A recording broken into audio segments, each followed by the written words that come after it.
अच्छा जी, बिस्मिल्लाहिर्रहमानिर्रहीम। आज हम लोग चैप्टर नंबर 10 का पार्ट 2 करेंगे। लास्ट चैप्टर के अंदर लास्ट लेक्चर में हम लोगों ने इसकी कई तरह की इंडस्ट्रियल टर्म्स पढ़ी थी, जिसमें वैल्यू चेन को पढ़ा था, सप्लाई चेन को पढ़ा था, वर्टिकल इंटीग्रेशन और उसमें अपस्ट्रीम और डाउनस्ट्रीम यानी कि बैकवर्ड और फॉरवर्ड इंटीग्रेशन को भी पढ़ लिया था, और कैपिटल इंटेंसिटी के बारे में भी पढ़ लिया था। अगर हम कहते हैं ना कि कोई ऑर्गेनाइजेशन कोई इंडस्ट्री बहुत कैपिटल इंटेंसिव है, इसका मतलब ये है कि इसमें बिजनेस करने के लिए आपको बहुत पैसा लगाना पड़ेगा। समझ गए? चलें जी, बस ये एक थोड़ी सी रिवीजन है।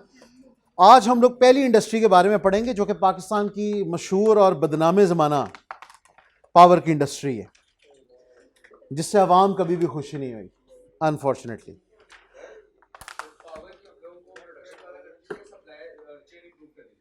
आज आपको इस चीज़ के बारे में पता चलना शुरू होगा, ठीक है? चलें जी, यहां पे इन्होंने लिखा है पेज नंबर 172 पे। अब बच्चों इसको गौर से सुनो, क्योंकि यहां पे जो मैं चीज़ें पढ़ना शुरू करूँगा, ऑनलाइन स्टूडेंट्स को भी मैं कह रहा हूं, जिस वक्त मैं यहां पे चीज़ें पढ़ना शुरू करूँगा तो मैं इसको बार बार रिपीट करवाऊंगा और आप लोगों से बुलवाऊंगा, ताकि ये चीज़ आप लोगों को जहन में रहे। चलें जी, इलेक्ट्रिकल पावर सप्लाई या electric power supply has a direct positive correlation with economic development and growth of a country. पहली लाइन में इन्होंने ये कहा है कि इलेक्ट्रिक पावर सप्लाई जिस मुल्क में जितनी ज़्यादा हो, इसका डायरेक्ट प्रोपोर्शन है आपकी तरक्की के साथ। और चूंकि पाकिस्तान के अंदर इसका हर वक्त काल है, इसलिए पाकिस्तान की तरक्की को भी काल है। ठीक है, ये आपको समझने की ज़रूरत है। अब अगले पैराग्राफ में आ जाए। Historically Pakistan power sector consisted of 2 government owned utilities. माजी में पाकिस्तान की जितनी भी पावर इंडस्ट्री थी उसमें 2 गवर्नमेंट के इदारे ही इसको कंट्रोल करते थे। ठीक है, वापडा एंड के इलेक्ट्रिक, ये 2 थे। इसका पुराना नाम के इलेक्ट्रिक का था KESC, Karachi electrical supply company. लेकिन 2005 के अंदर ये बदल के, पहले तो इसको हमने किया प्राइवेटाइज। क्या किया? यानी कि अब ये हुकूमत के कंट्रोल में नहीं रही। हिस्टोरिकली ये दोनों हुकूमती इदारे थे, वापडा भी और KESC भी। 2005 के अंदर KESC को हमने क्या कर दिया? प्राइवेटाइज कर दिया, और ये के इलेक्ट्रिक के नाम से, यानी कि अब सिर्फ हम इसको के ही कहते हैं, ठीक है, उसके नाम से आई। अब यहां पे वो कह रहे हैं हिस्टोरिकली, अभी ये तक हिस्ट्री की बात हो रही है। हिस्ट्री में जो आपकी के इलेक्ट्रिक या KESC थी उस दौर में, it was responsible for power distribution in Karachi and adjacent areas. ये हिस्ट्री की जिस वक्त हम लोगों ने बात कर रहे हैं ना, तो आपको ये समझने की जरूरत है। आप यहीं से इस चीज़ को ज़रा थोड़ा सा गौर से देखो कि कराची को हम लोगों ने अलहदा क्यों रखा। क्योंकि उस वक्त कराची हमारा कैपिटल था। क्या था? हाँ। और दूसरा, कराची एक इंडस्ट्रियल हब था, वो आज भी एक इंडस्ट्रियल हब है। लेकिन अब कराची के अलावा भी इंडस्ट्रियल ग्रोथ पंजाब के बहुत सारे एरियाज़ में और कुछ KPK के एरियाज़ में भी बहुत हुई है। लेकिन कराची उस वक्त भी, जो कराची की पावर की यूजेज थी, उसको अगर एक साइड पे रख दिया जाए तो पाकिस्तान पूरा एक साइड में था और कराची एक साइड में था। इससे कराची की administration was almost separate from the rest of Pakistan. तो KESC, इसकी जिम्मेदारी थी कराची और उसके मुजाफात के ऊपर बिजली को क्या करना? डिस्ट्रीब्यूट करना। क्या करना? यहां पे हम लोगों ने अभी बात पावर की जनरेशन की नहीं की। किसकी नहीं की? हिस्टोरिकली 2005 के बाद कहानी कुछ और है, वो अभी हम लोग देखते हैं। 2005 से पहले की बात है कि उसकी डिस्ट्रीब्यूशन की जिम्मेदारी किसकी थी? KESC की। बाकी सारे पाकिस्तान के अंदर वो कहते हैं वापडा, a semi autonomous statutory body. इस लफ्ज को समझना बहुत जरूरी है। Semi autonomous statutory body. ये स्टैट्यूटरी बॉडी क्या चीज होती है? स्टैट्यूटरी बॉडी होती है जो कि बाय लॉ बनी हो, फॉर लॉ बनी हो। क्या बनी हो? By law, for law. ये बनाती हुई है रूल्स एंड रेगुलेशंस। हाँ, और ये सेमी ऑटोनोमस इन्होंने इसको इसलिए कहा है क्योंकि कभी कभार गवर्नमेंट भी इसके अंदर मुदाखलत करती थी। है तो ये गवर्नमेंट का इदारा, लेकिन जिस वक्त गवर्नमेंट एक इदारा बना के उसको अलहदा कर देती है ना, फिर वो इदारा अपने आप को खुद चलाता है। लेकिन यहां पर बीच में कई दफा आपकी पार्लियामेंट और आपकी जो सेनेट वगैरह है ना, वो घुसते हैं। वो कहता नहीं, इसको यूं नहीं करना है, इसको यूं करना है। यानी कि वो कहने का मतलब ये है कि ये तमाम तर मामला अपनी मर्जी से नहीं कर सकता। कई दफा हुकूमती इन्वॉल्वमेंट बीच में होती है या होती थी। अभी तक हम हिस्ट्री की बात कर रहे हैं। अच्छा जी, फिर से मैं रिपीट कर रहा हूं, जिस मुल्क में जितनी बिजली होगी उतनी वहां पे तरक्की होगी, और चूंकि पाकिस्तान में हर वक्त बिजली का काल है इसलिए तरक्की भी। हाँ, हिस्टोरिकली पाकिस्तान की जो पूरा पूरा पावर का सेक्टर है उसको दो तरह की ऑर्गेनाइजेशन संभालती थी जो कि गवर्नमेंट ओन्ड यूटिलिटीज थी। उनका नाम था वापडा और KESC। ठीक है, KESC जो है वो कराची और उसके मुजाफात के अंदर पावर डिस्ट्रीब्यूशन के लिए जिम्मेदार थी, जबकि वापडा जो है उसका, जो कि एक सेमी ऑटोनोमस स्टैट्यूटरी बॉडी है, इसका क्या है काम, was mandated to regulate and distribute power. Regulate का मतलब है उसके लिए कवानीन बनाए, क्या करे, हाँ, रूल्स एंड रेगुलेशंस बनाए, and distribute power in the remaining country. बाकी तमाम तर मुल्क के लिए वापडा जिम्मेदार थी। एक चीज यहां पे जरा गौर से देखो, कराची जो था उसके लिए KESC जो है वो रेगुलेशन नहीं कर सकता। क्या नहीं कर सकता? हाँ, डिस्ट्रीब्यूशन करता था, रेगुलेशन नहीं। रेगुलेशन उसके लिए भी वापडा करता था, यानी कि रूल्स उसके लिए भी वापडा बनाता था। अब हुआ क्या कि इकोनॉमिक बर्डन बहुत बढ़ता चला गया। मैंने आपको ये चीज़ बताई, कराची भी शैतान की आंत की तरह फैलता ही चला जा रहा है, ख़त्म ही नहीं हो रहा। बाकी भी शहर जो है वो, ये लाहौर के आसपास के जो मसाफात वगैरह थे, वो तो कसूर को ज़रा थोड़ा सा एक इंपॉर्टेंस मिल गई नाम की वजह से, उन्होंने कसूर को भी नहीं छोड़ना था, वो भी इसी अंदर शामिल कर ले रहा था। ये काना शाना, ये सारे के सारे एरियाज, ये लहदा सारे कस्बे थे, ये लाहौर के हिस्सा नहीं थे। अब ये लाहौर फैलता चला जा रहा है, और बेसिकली इसकी वजह से हो क्या रहा है कि इकोनॉमिक बर्डन भी बहुत है, हमारी इंडस्ट्रीज भी फैल रही हैं, हमारी जो पर्सनल यूजेज है बिजली की वो भी बढ़ती चली जा रही है। लिहाजा इस वक्त जो दो गवर्नमेंट यूटिलिटीज सारे के सारे काम निबड़ाते, पूरे पूरे निबड़ते थे, अब उनके लिए वो पॉसिबल नहीं रहा। अब इसको ब्रेक डाउन करना पड़ा है। अब इन्होंने क्या ब्रेक डाउन किया है? इन्होंने कहा जी, सबसे पहले तो इन्होंने एक स्टेप ये लिया कि 2005 के अंदर, अच्छा, दो चीज़ों की वजह से, एक तो इकोनॉमिक बर्डन, दूसरा कई तरह की करप्शंस और इनएफिशिएंसी, इन दो हरकत की वजह से 2005 में मुशर्रफ के दौर के अंदर KESC को कर दिया गया प्राइवेटाइज, और इसका नया नाम है K इलेक्ट्रिक। क्या नाम है? प्राइवेटाइज का मतलब क्या है? प्राइवेटाइज का मतलब ये है कि अब इसके नॉर्मल शेयर होल्डर्स हैं। क्या है? पब्लिक सेक्टर, याद है? Public sector non profit organization होती थी। क्या होती थी?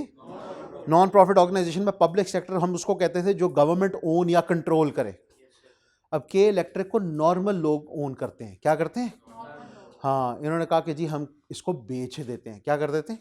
जिस तरह इन्होंने रिसेंटली PIA को बेच दिया। हाँ, PIA प्राइवेटाइज हो गई है ना।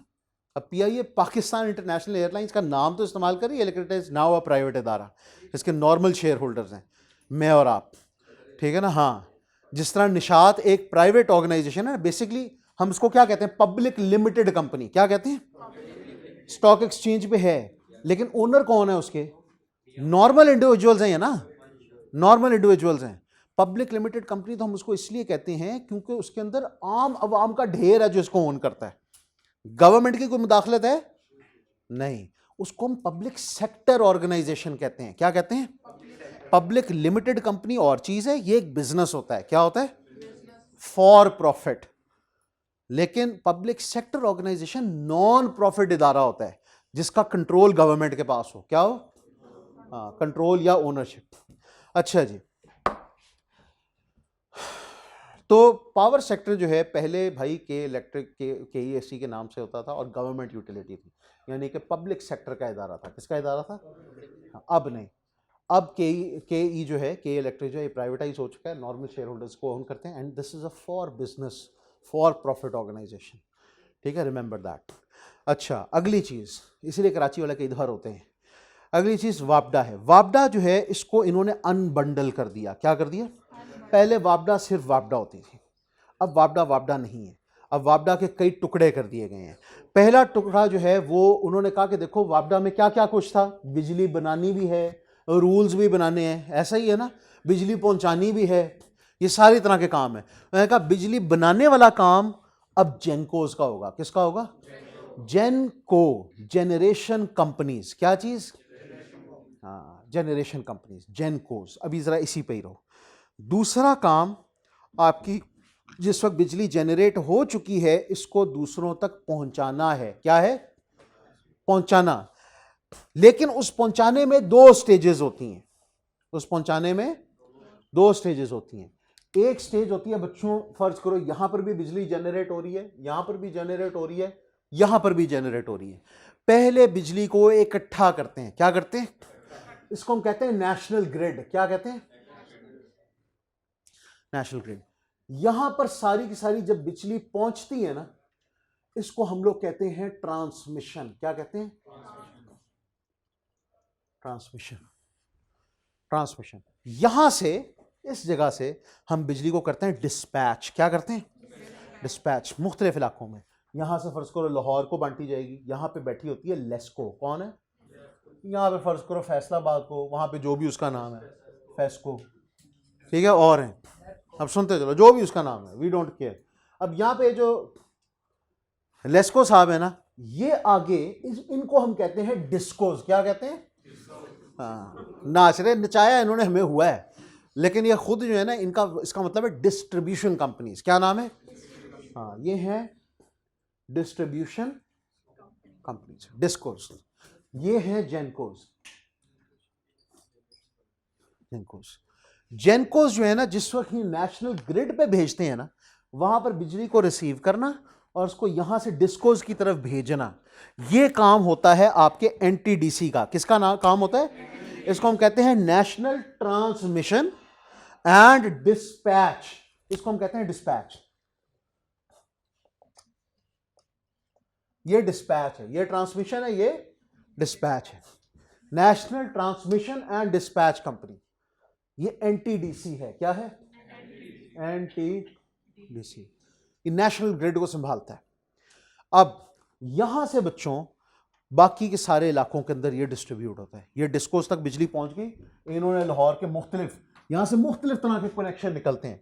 इंडस्ट्रियल मीटर भी निकालते हैं, इंडस्ट्रियल कनेक्शन, ठीक है, कमर्शियल, रेजिडेंशियल, ठीक है। आपको मीटर चाहिए, आप किसके पास जाते हो, लेस्को के पास। लेस्को के पास जाते हो, वो आपको मीटर से, वो कहते हैं जी आप किधर रहते हैं, इस वाले इलाके में रहते हैं, कौन सा वाला मीटर चाहिए, कितने फेज का चाहिए, आपकी यूजेज कितनी होगी एक्सपेक्टेड, ये सारा कुछ वो आपसे पूछेंगे। किस लिए चाहिए आपको मीटर, जी मेरा घर है, वो आपको रेजिडेंशियल मीटर देंगे।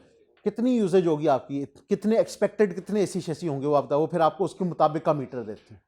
उसका मतलब ये होता है कि वो जिस वक्त आपको एक 1 फेज मीटर देते हैं ना, हुकूमत की तरफ से ये गारंटी होती है कि हम आपको फ़र्ज़ करो 2 जो है ना केवी तक का आपको सप्लाई देंगे। 3 फेज मीटर जो होता है उसका 8 से 12 केवी तक की सप्लाई होती है। लेकिन अगर इसलिए अगर आप सिंगल मीटर के ऊपर, जो सिंगल फेज मीटर होता है उसके ऊपर बहुत ज़्यादा एसी चलाना चाहो तो कभी कभार उस इलाके का ट्रांसफार्मर ही उड़ जाता है, क्योंकि उस इलाके के ट्रांसफार्मर के ऊपर उन्होंने लगाए होते हैं उतने केवी के मुताबिक के मीटर, और वहाँ के इलाके के लोग हो गए होते हैं अमीर, लेकिन ये वाला भेजा डिपार्टमेंट जो है ना वो खाली होता है। भाई तुम्हें इतने एसी चलाने, 1 मीटर ही उससे बड़ा लगवा लो, वो नहीं लगवाना।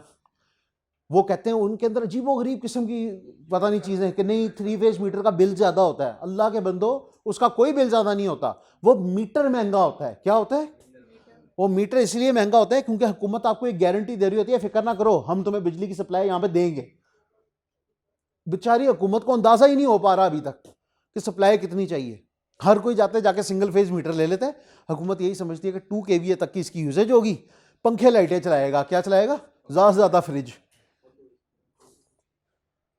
अब वहां पे वो एसी वाड़ा, एसी आ गए, 2-2 3-3 फ्रिज, डीप फ्रीजर आ गए, ठीक है, साथ 1-1 हॉर्स पावर की मोटर चल रही है, साथ जनाब वो इतने इतने बड़े 60-60 65-65 इंच के आपके जो है एलईडी सिस्टम चल रहे हैं और सारा कुछ चल रहा है। और वो थोड़ी देर के बाद ट्रांसफार्मर उड़ जाता है, ढुस। फिर अब उनको अंदाजा होना शुरू हो जाता है फिर हुकूमत को कुछ अरसे के बाद कि काम खराब है। लेकिन अब मजे की बात यह है कि अंदर की ब्यूरोक्रेसी उनको इस चीज़ की इजाज़त नहीं देती। वो कहते हैं जितने मीटर लगे हुए बस उतने ही हद तक का ट्रांसफार्मर लगाना है, वो हर कुछ अरसे के बाद उड़ता है माशाल्लाह। लेकिन अवाम को ये समझ नहीं आती कि असल मसला क्या है।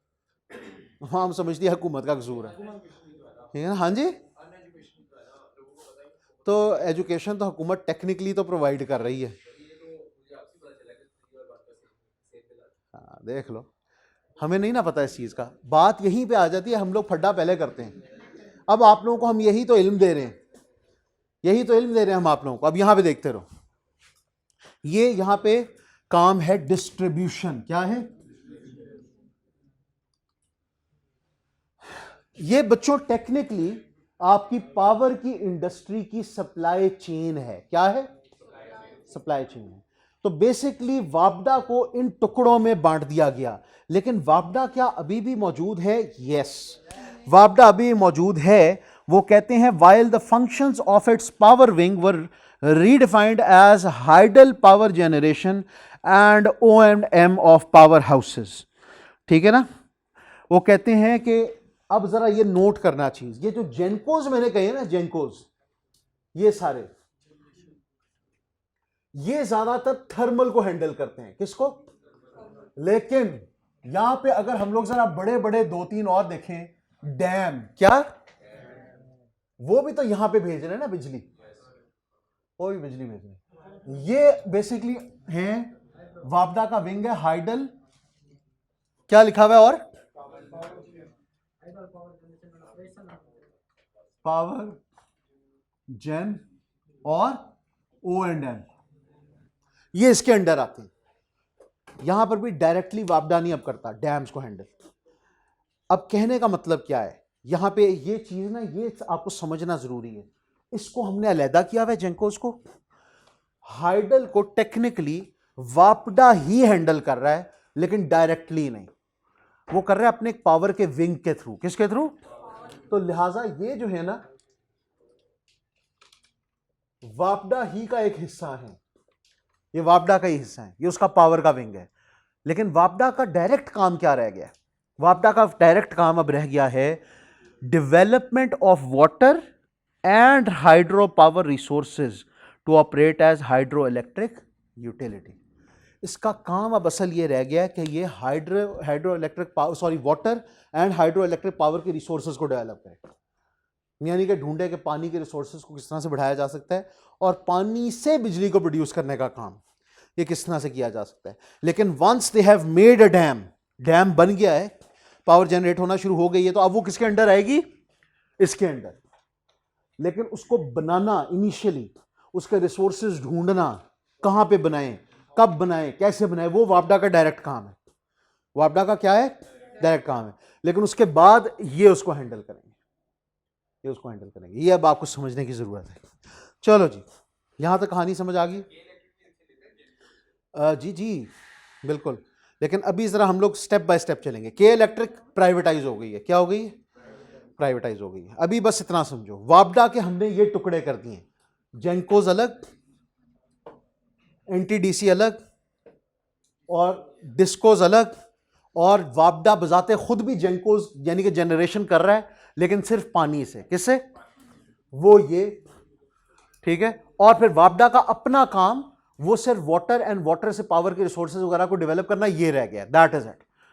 तो इन्होंने इसको इतने हिस्सों के अंदर डिवाइड कर दिया, 1 2 3 4 5, 5 टुकड़े, ठीक है, अनबंडल किया इसको। चलो अब यहां पे आपको ये तो वैसे कहानी समझ आ गई है ना कुछ हद तक, थोड़ा सा नक्शा समझ आ रहा है कि क्या क्या हो रहा है, क्या नहीं हो रहा है। यहां पे कुछ चीजें आपको समझने की जरूरत है कि जनरेशन जो है ना, हम लोग बात जिस वक्त जनरेशन की करते हैं, जेनकोस की करते हैं, तो हम पावर प्लांट की बात कर रहे हैं। किसकी बात कर रहे हैं? Power plant. हाइडल की हम बात कर रहे हैं, हम डैम्स की बात कर रहे हैं। किसकी? ट्रांसमिशन की बात कर रहे हैं। किसकी बात कर रहे हैं? ट्रांसमिशन की बात कर रहे हैं। तो हम पावर प्लांट या टरबाइन जो उधर होती है डैम्स में, वहां से पावर को नेशनल ग्रिड तक का सफर, उसको हम ट्रांसमिशन कह रहे हैं। क्या कह रहे हैं? ये लिखी हुई है मैंने। दूसरा, फ्रॉम ग्रिड, यहां से लेकर, ये ग्रिड से लेकर घरों तक का सफर, ये सारे का सारा डिस्ट्रीब्यूशन है। क्या है? डिस्ट्रीब्यूशन है। लेकिन यहां से जिस वक्त ये निकलता है ना, उसको हम कहते हैं डिस्पैच। क्या कहते हैं? डिस्पैच। ये डिस्पैच है। लेकिन ये सारे को स्पेशली ये जो लेस्को है ना, यहां से लेकर आगे घरों तक का सफर, ये बेसिकली आपका डिस्ट्रीब्यूशन है। बेसिकली अगर आप नोट करो तो ये सारा जो हिस्सा है ना, ये डिस्कोज के अंडर आता है। किसके अंडर आता है? डिस्कोज के अंडर आता है ये सारा हिस्सा।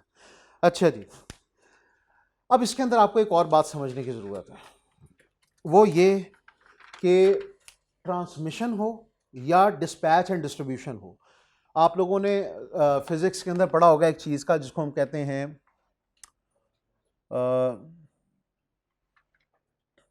एफिशिएंसी होती है आपकी पावर की ट्रांसमिशन की, 100% कभी भी नहीं होती, ठीक है ना। हमेशा थोड़ा बहुत पावर का लॉस होता है, और पावर के लॉस अनइंटेंशनल भी हो सकते हैं और इंटेंशनल भी हो सकते हैं।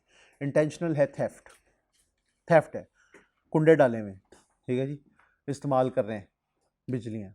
अब होना तो ये चाहिए था, गौर से सुनो इस चीज़ को, कि इन जगहों पे जितनी बिजली प्रोड्यूस हुई, क्या हुई बच्चों, यहां पर या यहां पे, ये डैम्स है, लिख देते हैं डैम्स, और ये हैं पावर प्लांट्स, ठीक है। इनको हम पावर प्लांट्स भी कहते हैं, पावर प्रोड्यूसर्स भी कहते हैं, ये पावर प्लांट्स। इनमें जितनी भी, फर्ज करो हम लोगों ने एग्जैक्टली 25,000 मेगावाट बिजली बनाई, एग्जैक्टली 25,000। इस वक्त वैसे तो पाकिस्तान के अंदर 42,000 मेगावाट्स बनती है, ठीक है, क्योंकि हमारी यूजेज इससे भी थोड़ी ज़्यादा और दिन ब दिन बढ़ती चली जा रही है, लेकिन इससे ज़्यादा हम डिस्ट्रीब्यूट ही नहीं कर सकते। क्या नहीं कर सकते? ये एक बहुत बड़ा पंगा है। इतनी हमारी तारों की कैपेबिलिटी ही नहीं है पाकिस्तान में। आप डैम बना लो, जितने तुम लोगों ने लिए हैं ना हमारे से सारी डोनेशंस डैमों के लिए लिए ना, डैम बना लो, लेकिन बिजली नहीं आप डिस्ट्रीब्यूट कर सकते। बेसिकली बात यह कहने की, आपके पास पीछे एक बहुत बड़ी टैंकी है, लेकिन आपने इतनी पतली पतली सी 2 पाइपें निकाली हैं उससे। टैंकी बहुत बड़ी है, पानी है, पाइपें इतनी इतनी सी निकाली हैं, कितनी देर लगेगी एक लॉन को पानी डालने में? हाँ, लग पता जाएगा, जब तक आप पानी डाल रहे होगे ना, ऊपर से धूप से सूखता चला जाएगा। ऐसा ही है ना, यही मसला हमारे मुल्क के साथ हुआ है।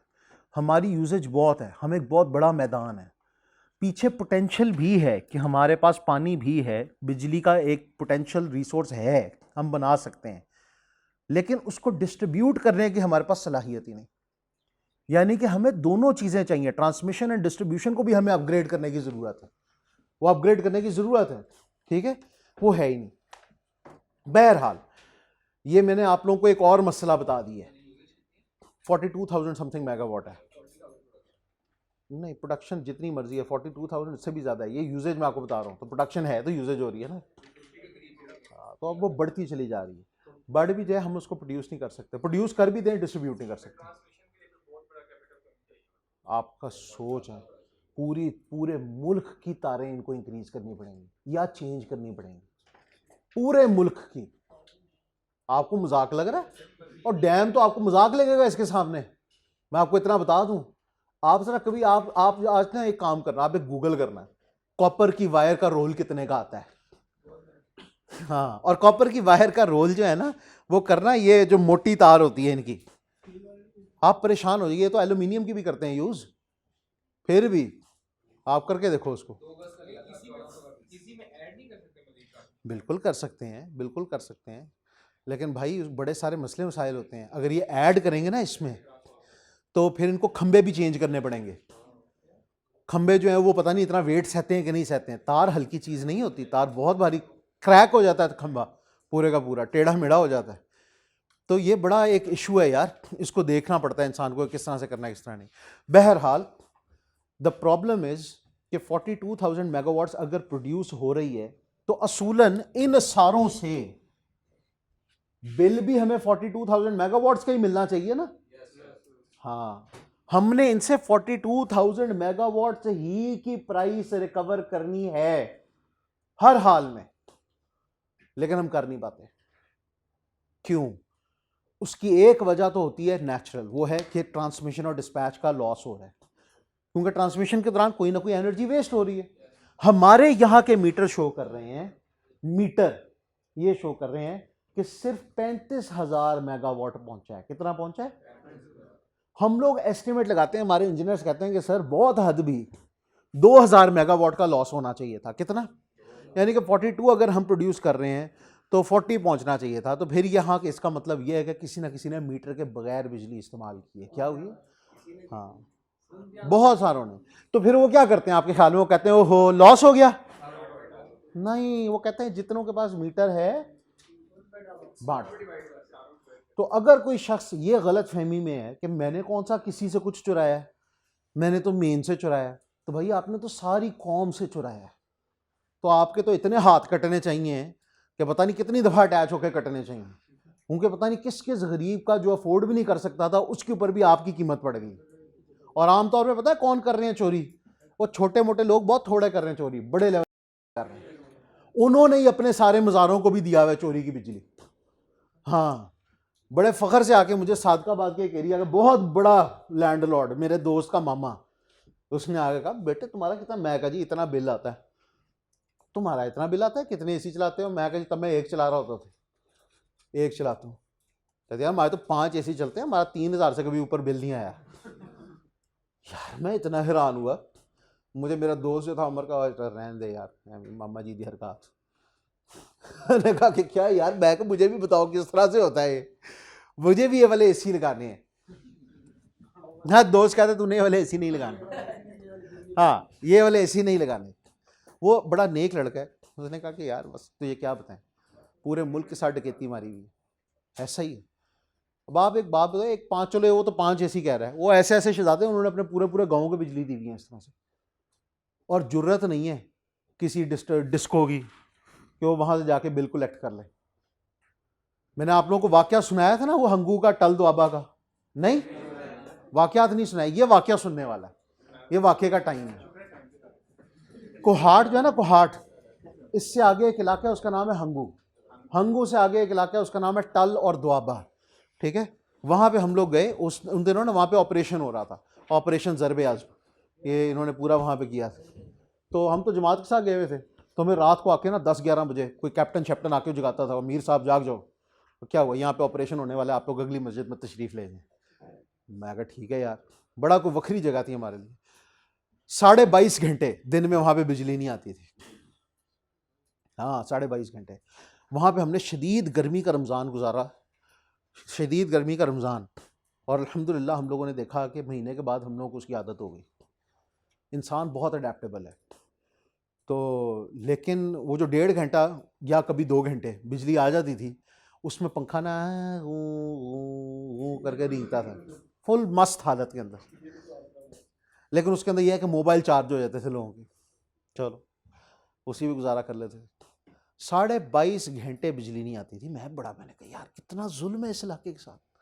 लोगों ने भी कहा हमारे साथ बहुत जुल्म है, यार वाकई बहुत जुल्म है। फिर एक दिन जिस मस्जिद में हम लोग गए, वहाँ पे जिस तरह ये एक अलग हिस्सा नहीं बना हुआ, इसी तरह एक अलग हिस्सा बना हुआ था, चबूतरा था, उसमें ज़मीन से लेके वो पूरे छत तक ऊंची छत थी, लदा हुआ था पुराने कागजात के साथ। मैंने सोचा, मेरे दिमाग में ख्याल आया कि लोग कई दफ़ा कुरान पाक वगैरह के कोई वर्क आके रख देते हैं, कुछ तरह करते हैं, मस्जिद है। मैं नमाज से फारिग होकर पता नहीं वजू के इंतज़ार में था कि मैं आके जाके यूँ करके देखा है क्या बिजली के बिल है, ये क्या, वो पता नहीं कितने कितने साल पुराने बिजली के बिल। मैंने कहा यार ये मस्जिद के अंदर बिजली के बिल, और वो मैंने सारे कागजात चेक किए, सारे बिल थे वो लदे हुए यार। मैंने किसी से कहा कि यार मस्जिद के इतने बिल? वो कहता नहीं अपना अमीर साहब ये तो सारे इलाके का बिजली का बिल है। मैं कहा यहाँ पे क्या कर रहा है? वो उसकी मुझे आगे समझ नहीं आई। एक और बंदा है शर्मिंदा, उसने फिर मुझे समझाया। उसने कहा असल में अमीर साहब बात ये है कि हमारे इलाके में बिल तो नहीं ना देते हम। मैं कहा क्या मतलब है नहीं देते हम? कहता है हम बिल नहीं देते। मैं कहा आप बिल नहीं देते, लेकिन उसका ताल्लुक इसके साथ क्या है? ये मस्जिद में क्या कर रहे हैं? वो कहते जी असल में वो आता है, वो वापडा वाला आता है हमारे पास बिजली काटने, तो फिर वो हमारा रॉकेट दे के भाग जाता है। हाँ, वो कहते हैं हम निकालते हैं आरपीजी, काट बिजली। फिर वो कहते हैं वो काट नहीं सकता ना, तो फिर वो बिल आके देता है, वो घर आके बिल भी नहीं दे सकता। फिर हमारा जो खातून है वो भी गोली मारेगा। हमने उसको कहा है ये आए तो मार दो। मैं कहा फिर वो कहते हैं जी वो आता है, वो अल्लाह के घर में आके चुप करके बिल रख के चला जाता है, सारे इलाके के बिल रख के चला जाता है। वो मैं कहा ये कितने अरसे के हैं? ये कुछ भी नहीं तो पिछले 5 साल का बिल है। अल्लाह माफ़ फरमाए। मैं कहा तुम लोग इसीलिए बिजली नहीं आती। वो इसलिए क्योंकि मीटर तो चलाने हैं ना, बिल भी तो आगे देना है, वो भी तो कुछ ना कुछ करना है। वो ये बड़े पंगे हैं भाई, कोई ना कोई बेचारा शायद देता हो बिल, शायद। बहरहाल वल्लाहु आलम। तो ये बच्चों सारी चीज़ें आपको समझने की ज़रूरत है, ये सारी कौम पे पड़ेगा। अब इस इंडस्ट्री के कुछ सेलिएंट फीचर्स हैं। पहला सेलिएंट फीचर, पहले तो इस चीज को छोड़ो, ये पैराग्राफ पढ़ो पेज नंबर 174 के सबसे टॉप पे, यहां पे इसने लिखा है Karachi and its adjacent areas are covered by K electric. यानी कि आज भी वही तरीका है जो 2005 से पहले था कि के इलेक्ट्रिक जो है, जिस तरह पहले के ही ऐसी करता था, आज के इलेक्ट्रिक भी पाकिस्तान के अंदर कराची और उसके मुसाफात को देखता है। लेकिन अब इसके साथ इसने क्या लफ्ज लिखा, अ प्राइवेटली ओन्ड यूटिलिटी कंपनी। अब ये वापडा की तरह, अभी भी वापडा और इसके जितने हिस्से हैं, टुकड़े, ये सारे गवर्नमेंट ओन्ड है, क्या है, लेकिन के ही नहीं है। वो कहते हैं करंटली, अब गौर से सुनो इस चीज को, currently this is the only vertically integrated company in the power sector। मतलब यहां पर अगर आप नोट करो तो जनरेशन थर्मल वाली जेनकोज कर रहे हैं, हाइडल वाली इसका ये वाला विंग कर रहा है, ठीक है जी, उसकी रिसर्च एंड डेवलपमेंट वापडा खुद कर रहा है, उसकी जो ट्रांसमिशन एंड डिस्पैच है वो एनटीडीसी कर रहा है, और डिस्ट्रीब्यूशन जो है वो डिस्कोज कर रहे हैं। तो ये तो डिसइंटीग्रेटेड है ना सारा का सारा मॉडल। यहां पे सप्लाई चेन की हर स्टेज जो है वो अलग अलग इदारा कर रहा है। लेकिन केई के अंदर वो कहते हैं कि ये वाहिद वर्टिकली इंटीग्रेटेड कंपनी है, यानी कि जनरेशन से लेकर डिस्ट्रीब्यूशन तक ये सारे काम कर रही है। अब समझे फर्क? हाँ, ये सारे काम कर रही है। अच्छा जी, वो यही कह रहे हैं involved in generation, transmission and distribution segments. अब बाकी के पाकिस्तान में क्या हो रहा है, बाकी का पाकिस्तान में कौन छाया हुआ है, वापडा और उसके टुकड़े। लेकिन इन्होंने ये कहा है कि बाकी के पाकिस्तान के अंदर दो सप्लाई चेन की स्टेजेस ऐसी हैं जिसमें कुछ हद तक प्राइवेट इन्वॉल्वमेंट है। पहली वाली स्टेज है जेंकोज की, क्या, इसकी नहीं, हाइडल वाली नहीं, ये थर्मल वाली जेनकोज। उसके अंदर कई तरह के प्राइवेट लोगों को इन्होंने पावर प्लांट्स खोलने की इजाजत दे दी है, और ये सबसे पहले इजाजत हुई बेनजीर भुट्टो के दौर के अंदर। इनको हम कहते हैं आईपीपीज, क्या कहते हैं, इंडिपेंडेंट पावर प्लांट्स या इंडिपेंडेंट पावर प्रोड्यूसर्स, क्या कहते हैं इनको, हाँ, यहां पे हम लिख देते हैं आईपीपी। ये है पाकिस्तान के लिए वो वाली एक मनहूस स्टेज जिसकी वजह से आज तक आप लोग एक चीज पे कर रहे हो जिसको हम कहते हैं फ्यूल एडजस्टमेंट। क्या कहते हैं, कभी अपने बिजली का बिल उठा के देखना, उसमें 7-8 हज़ार रुपए की एक चीज आई हुई होगी, उसके वो बिल कहीं नहीं होगा, उसको हम कहते हैं फ्यूल एडजस्टमेंट। क्या कहते हैं, कभी मजर साहब के साथ बात करना, उनसे पूछना कि सर ये फ्यूचर्स कॉन्ट्रैक्ट क्या होता है और ये आईपीपी के साथ कैसे हुआ, वो आपको इसकी कहानी बताएंगे। नहीं, वक्त ज़ाया होगा, ठीक है ना, और मेरे अंदर की भड़ासें निकलेंगी और फिर हो सकता है किसी का दिल दुख जाए, कोई जियाला आके जो है मुझे उड़ा जाए, तो ये मैंने नहीं करना। Anyway, IPP independent power producers. पहली मैंने आपको कहा कि केई वाहिद इदारा है जो कि वर्टिकली इंटीग्रेटेड है, क्या है, बाकी के पाकिस्तान के अंदर वापडा छाई हुई है, हुकूमत छाई हुई है, पब्लिक सेक्टर छाया हुआ है, क्या छाया हुआ है। लेकिन इसकी दो स्टेजेस ऐसी हैं जिसमें थोड़ी बहुत पब्लिक इन्वॉल्वमेंट है। इस स्टेज में, जेनकोज की स्टेज में, और जेनकोज में थोड़ी बहुत नहीं है, जेनकोज में ठीक ठाक इन्वॉल्वमेंट है, और थोड़ी सी, बिल्कुल थोड़ी सी आपकी जो उसमें ट्रांसमिशन नहीं, यहां पे उन्होंने क्या लिखा हुआ, हाँ, बिल्कुल थोड़ी सी स्टेज के अंदर जो ट्रांसमिशन की स्टेज है ना, उसमें भी प्राइवेट इदारे शामिल हैं।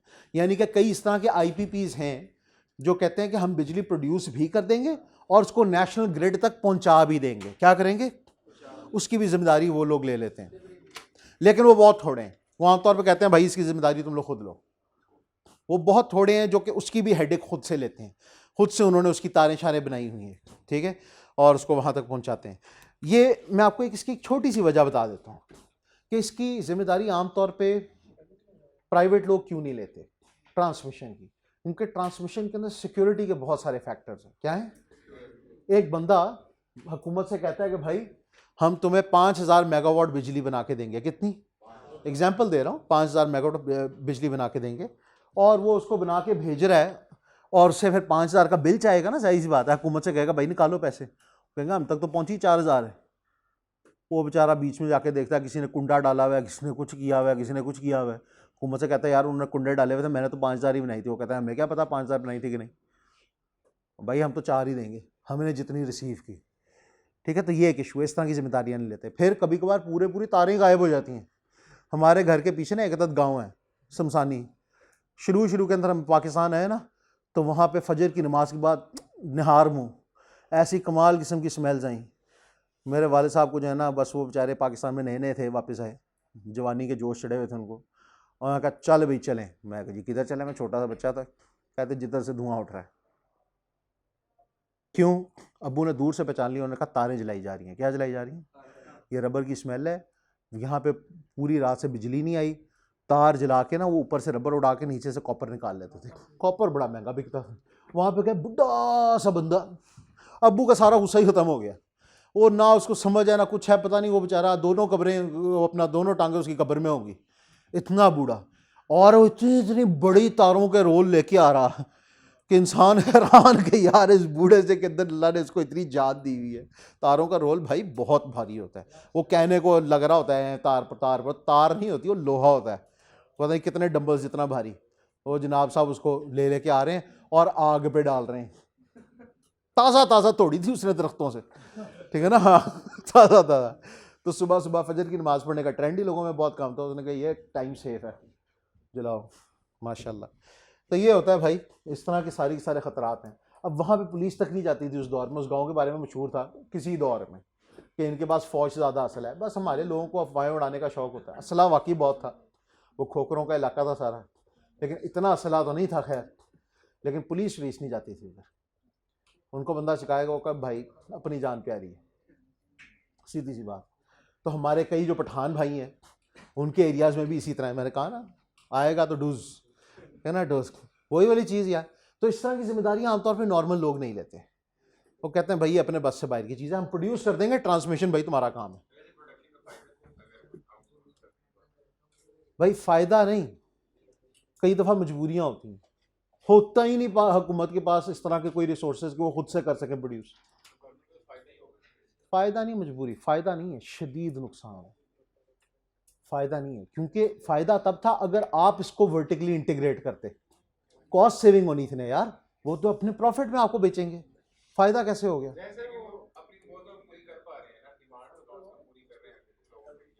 आपको लग रहा है ना। उससे अगली चीज़ जो इन्होंने इनके साथ तय की है वो फ्यूचर्स का कॉन्ट्रैक्ट था। अगर वो ना करते फिर इट वॉज फाइन, फिर इट वॉज फाइन, आपकी बात सही है। लेकिन वो जो असल हरकत की ना वो था फ्यूचर्स का कॉन्ट्रैक्ट। वो पूछना मज़र से, वो आपको समझाएगा। हाँ जी,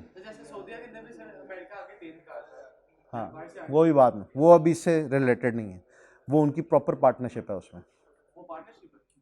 लेकिन उसमें भी उन्होंने कई तरह की चीज़ें बनवाई हुई है सऊदी अरब से। चलो जी, बहरहाल अब बच्चों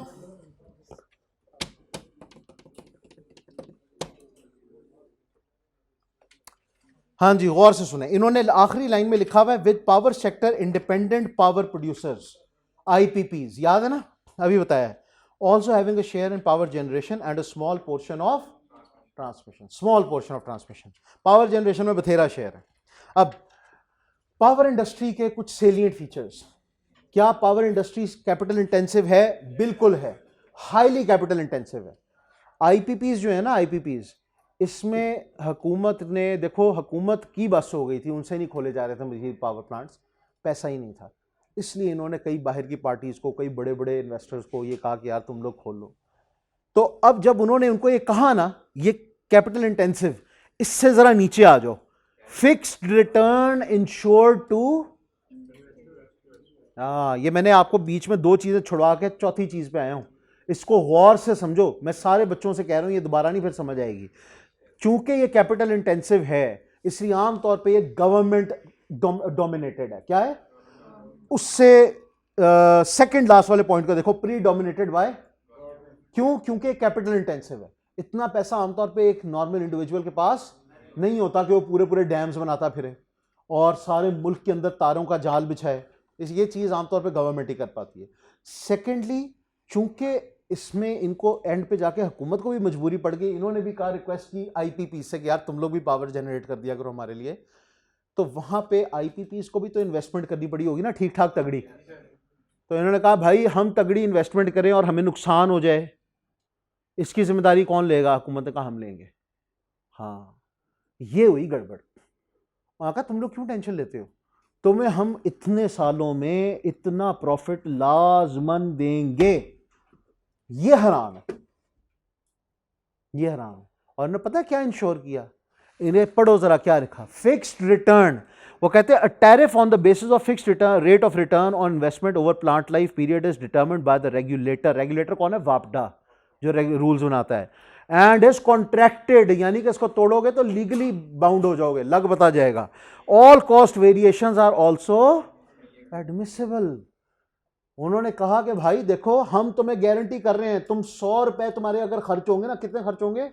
100 रुपए खर्च होंगे अगले 25 सालों के लिए। जब भी तुम्हारे 100 रुपए खर्च होंगे वी विल मेक श्योर कि तुम्हें उसके ऊपर 50 रुपए और मिले। 50 रुपए हम तुम्हें गारंटी करेंगे कि तुम्हें उसके ऊपर मिलेगा।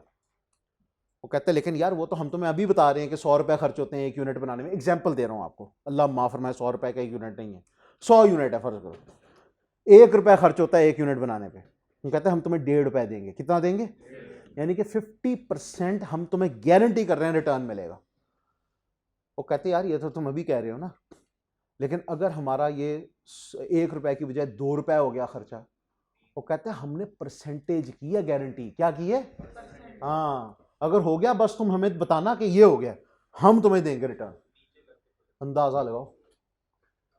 अब ये हो रहा है कि उस दौर में, जिस दौर में ये हरकत हुई थी पहली दफा, और मैं ये इल्ज़ाम अगेन ऑनलाइन स्टूडेंट्स जो कि मेरे सिंध से भी हैं, आपसे रिक्वेस्ट है कि भाई गुस्सा ना करना, ये जो बीबी शरीफ हैं उन्होंने बेसिकली, अल्लाह उनकी मगफरत फरमाए, उन्होंने ये कॉन्ट्रैक्ट किया 1990s में। कब?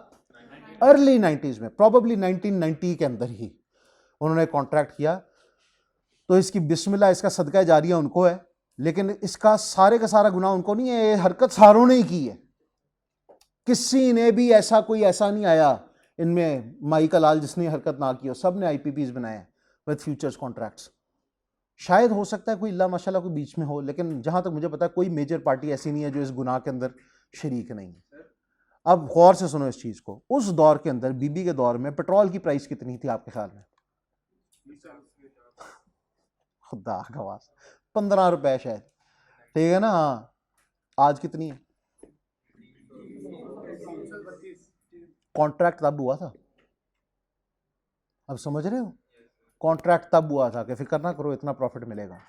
तो अगर इतनी बड़ी चेंज आई है फ्यूल की प्राइस के अंदर, उस सारे को ये फ्यूल एडजस्टमेंट के नाम से हमारे बिल में डाल के हमसे निचोड़ के देते हैं। क्योंकि अगर ये नहीं लेंगे और उनको नहीं देंगे IPPs को, तो ये कॉन्ट्रैक्टेड हैं, इनके खिलाफ केस होगा और वो कहेंगे हम नहीं बनाते बिजली, कर लो जो करना है। हाँ जी, कुछ भी नहीं तो हर कॉन्ट्रैक्ट 25-30 साल का तो होता है,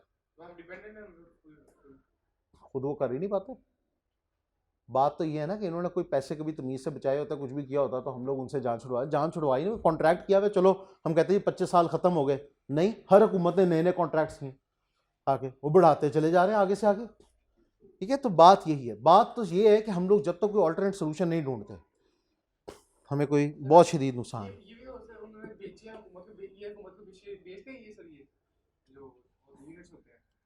बड़ा कुछ हो सकता है, अभी जरा देखते हैं, पहले इसको पढ़ो। कैपिटल इंटेंसिटी की समझ आ गई? कैपिटल इंटेंसिव होने की वजह से हुकूमत क्यों इसको प्रीडोमिनेट कर रही है इंडस्ट्री को, ये भी समझ आ गई। अब चूंकि हमने मजबूरन कई दफा इंडिविजुअल्स को कहना पड़ता है, उनको भी पैसा रिस्क पे डालना है ना, तो वहां पे हम उनके साथ क्या वादे करते फिर रहे हैं? फिक्स्ड रेट ऑफ रिटर्न उनको प्रॉमिस कर रहे हैं। वो कहते हैं भाई तुम लोग तो कंगाल, क्या कहते हैं? हाँ, तो अगर पैसे हमें ना मिले फिर आगे क्या चीज इन्होंने लिखी हुई है? Government guarantee. क्या लिखी है? अगर आप भाई, आपके पास कोई 2, 4, 5, 10 अरब रुपए पड़े हुए हैं और आप इस इंडस्ट्री में जाते हैं, आपको गवर्नमेंट खुद आएगी गारंटी दे रहे हैं, मेरा प्यारा भाई तू बिजली बनाएगा, हम तुम्हें गारंटी दे रहे हैं, तुम्हें तुम्हारे पेमेंट टाइम पे मिलेगी। आप कहोगे मुझे तुम्हारे लफ्ज पे एतबार नहीं, वो कहेंगे ये देखो पाकिस्तान का एसेट, ये देखो खड़क, पैसे बड़े हैं, बैकअप कोलैटरल। क्या समझे? वो यही कह रहे होते हैं देखो देखो देखो अब हम लोग कर्जा लेके आ रहे हैं, ये 1.8 की IMF की फाइनेंशियल इमदाद आ गई है, इमदाद नहीं सूदी कर्जा, ठीक है, हाँ आ गया है। वो हर दफा बिजली बनाने से पहले पूछते हैं बनाए, दिखाओ पैसे, पैसे दिखाओ पहले, फिर हम बिजली बनाएंगे। वो पहले पैसे दिखाते हैं, फिर वो कहते हैं हाँ ठीक है चलो भाई, गवर्नमेंट की गारंटी। अल्लाह अकबर। उससे अगली चीज याद रखना, जहां पर गवर्नमेंट बीच में पड़ती है उस चीज के अंदर रूल्स एंड रेगुलेशंस फिर बहुत ज्यादा बनना शुरू हो जाते हैं, और इधर बनाना बहुत जरूरी है। हाईली रेगुलेटेड आपकी इंडस्ट्री है। अलबत्ता दो अदर चीजें आपने ज़हन में रखनी है। इधर रेगुलेशन के अंदर जिस चीज पे हुकूमत सबसे ज्यादा कंट्रोल खुद से कर रही है ना, वो है बिजली की प्राइस। हाँ, आपने फर्ज करो बिजली बनाई, तो देखो बिजली इस सारे कहानी के अंदर, इस सारी कहानी के अंदर, इवन कराची में किधर प्राइवेट ऑर्गेनाइजेशन है, क्या है प्राइवेट ऑर्गेनाइजेशन है केई, वो भी अपनी प्राइस खुद नहीं सेट करते हैं, वहां पर भी हुकूमत करती है। क्योंकि अगर हुकूमत ने, इसीलिए इनके हर वक्त फड्डे पड़े रहते हैं हुकूमत के साथ, हर वक्त फड्डे होता हूँ। कहता हूँ भाई देखो हमारा, इसलिए उनको कॉस्ट सेविंग ज़्यादा इंपॉर्टेंट है। क्या ज़्यादा इंपॉर्टेंट है? हाँ, वो किसी तरह कोशिश करते हैं कॉस्ट सेविंग ज़्यादा हो, उनके हर वक्त फड्डे होते हैं हुकूमत के साथ। तो अब ये हमें समझने की ज़रूरत है कहानी को। यहाँ पर अगर आप देखोगे ना, यहाँ पर हुकूमत ने जेनकोज तक तो प्राइवेट लोगों को आने दी है, आगे नहीं। क्यों? ताकि प्राइस इनके कंट्रोल में रहे, प्राइस हुकूमत के कंट्रोल में रहे। वो कहते हैं यार प्राइसिंग हमने रेगुलेट करनी है। अब प्राइसिंग जिस वक्त हुकूमत करती है ना, तो हुकूमत कोई प्रॉफिट मेकिंग इदारा है?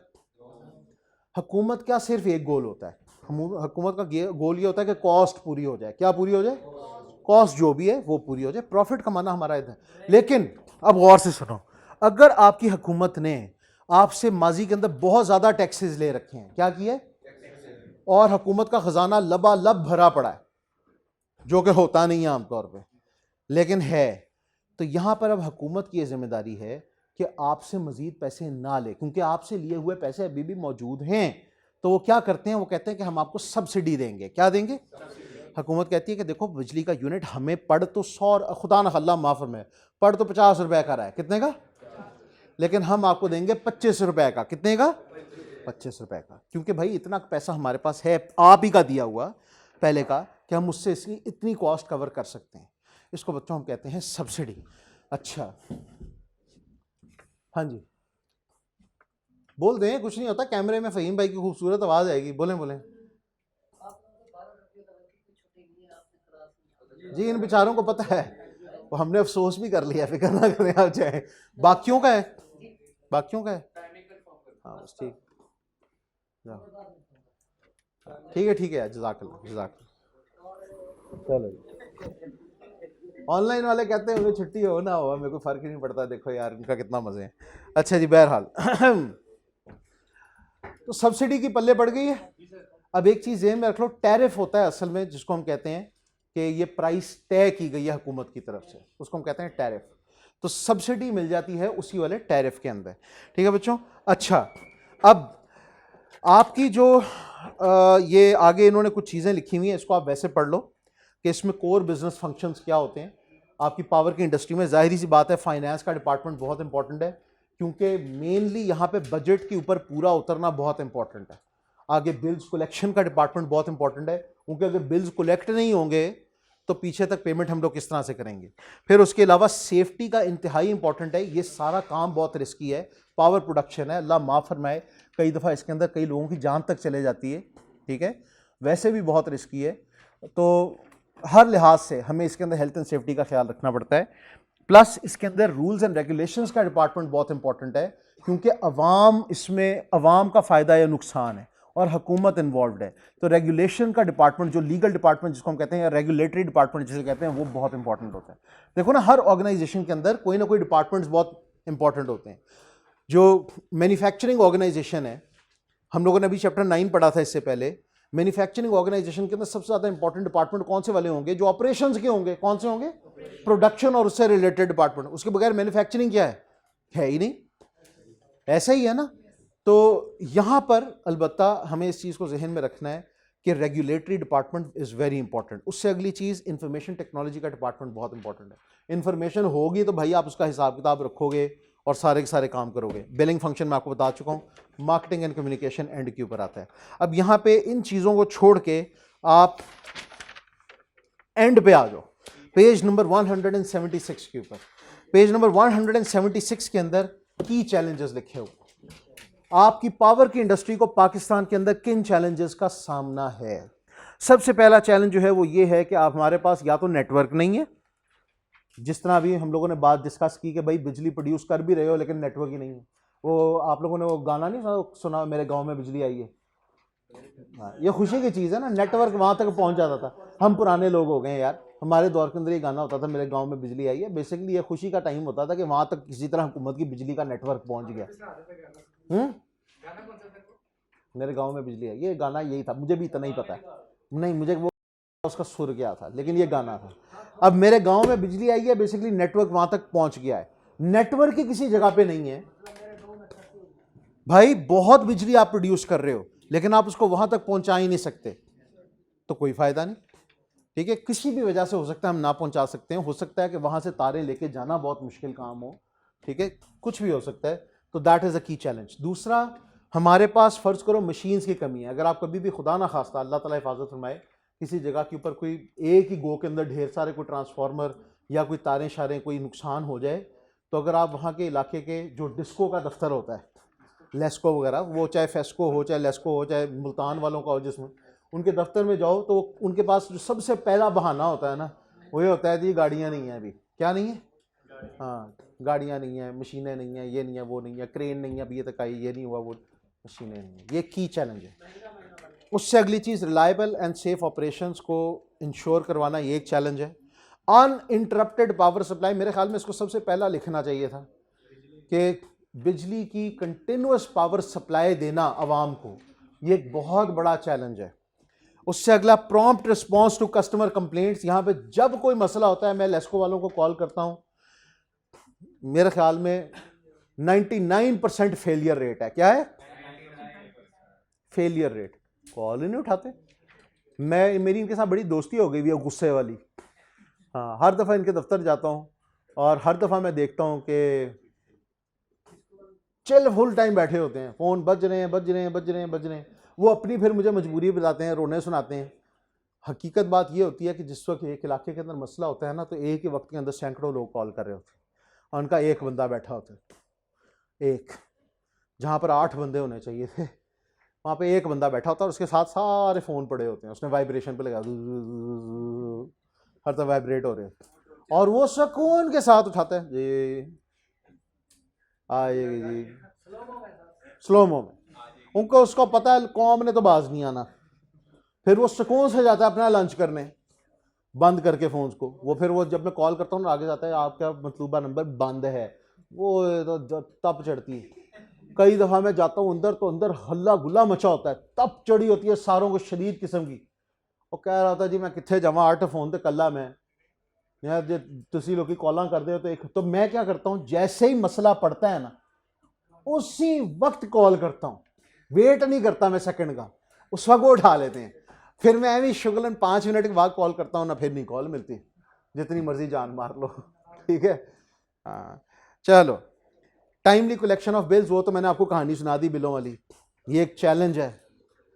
Reducing power theft and line losses, ये भी एक चैलेंज है। हाँ बिल्कुल। सर्कुलर डेट इशू, यहाँ पे किस बच्चे ने मुझे कहा था, यहाँ पे नहीं कहा था, किसी और ने, ये भी एक प्रॉब्लम है। देखो इनका कई दफ़ा डेट चल रहा होता है इन लोगों से, किससे? आईपीपीज से। और ये आईपीपीज इतने माशाल्लाह नेक लोग होते हैं कि कहते हैं कि हमारी लेट पेमेंट के ऊपर इंटरेस्ट भी होगा। क्या होगा? हाँ, वो भी पिछली पेमेंट उतर नहीं रही होती, अगली पेमेंट चढ़ रही होती है, ये साथ बीच में रोकने की धमकियां दे रहे होते हैं, हम पावर प्रोड्यूस नहीं करेंगे अगर पहले पैसे निकालोगे। उस चक्कर के अंदर इनके कर्जे को उतारने के लिए दोबारा से आईएमएफ के पास चले जाते हैं, भाई तुम्हारी मेहरबानी कर्जा दे दो। ऐसा ही है, उनसे कर्जा लेके इनका कर्जा उतारते हैं, वहां से अगली दफा मजीद बड़ी किस्त आ जाती है सूद समेत। इसको हम कह रहे हैं सर्कल, एक अजीब किस्म के शिकंजे में फंस चुके हैं। दैट वाज इट बच्चों, पावर की इंडस्ट्री हो गई मुक, जो अल्लाह माफ़ फरमाए, लेकिन फिर भी अल्लाह ताला आप सारों को कामयाब करे भी। जज़ाकल्लाह। अस्सलाम वालेकुम।